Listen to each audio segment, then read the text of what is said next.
Isa to sa pinakamahalagang araw. Dahil tong araw na to, makakauwi na rin sa Pilipinas. Mantakin mo, sa haba-haba na pag-aantay namin sa hinayupak na kumpanyang to, finally, eto na, uuwi na rin kami. Hay nako, baon namin yung tiyaga at pag-aantay sa kumpanyang ito. Pero eto na, at least magkakasama ko yung tatlo na uuwi.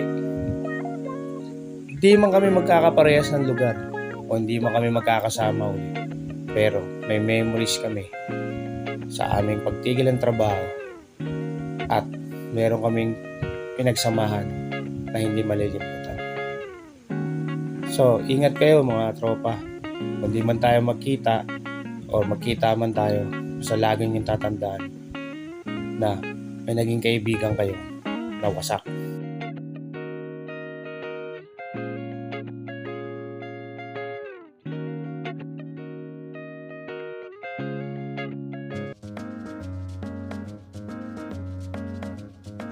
So yun no, what's up sa inyo mga kawasak. At ito, nandito na ngayon ako sa Pilipinas. At ito, nakatambay-tambay lang, pamotor-motor lang kasi namiss ko mag-ikot-ikot dito sa lugar na to.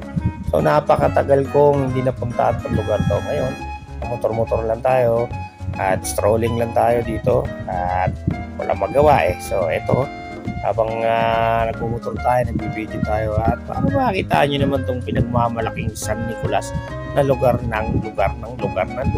Yan. At medyo nagmuni-muni lang tayo dito sa tabi. So nag-iisip tayo kung ano nang gagawin natin pagkatapos ng pag-uwi natin ng Pinas. May patutunguhan ba buhay natin? Ngayon, isang malaking o nagdadalawa o nagtitripling pag-iisip or question mark ngayon ang nangyayari. Babalik pa ba ako sa kumpanya ko noon o hindi na? Kasi medyo pangit yung naranasan ko dun. Hindi mo talagang pinatatagal ka. Kumbaga lahat ng pinasukan ko, yun ang pinaka-worst na kumpanya na napasukan ko. So yun ang lumalaro sa isip ko, babalik pa ba ako o hindi?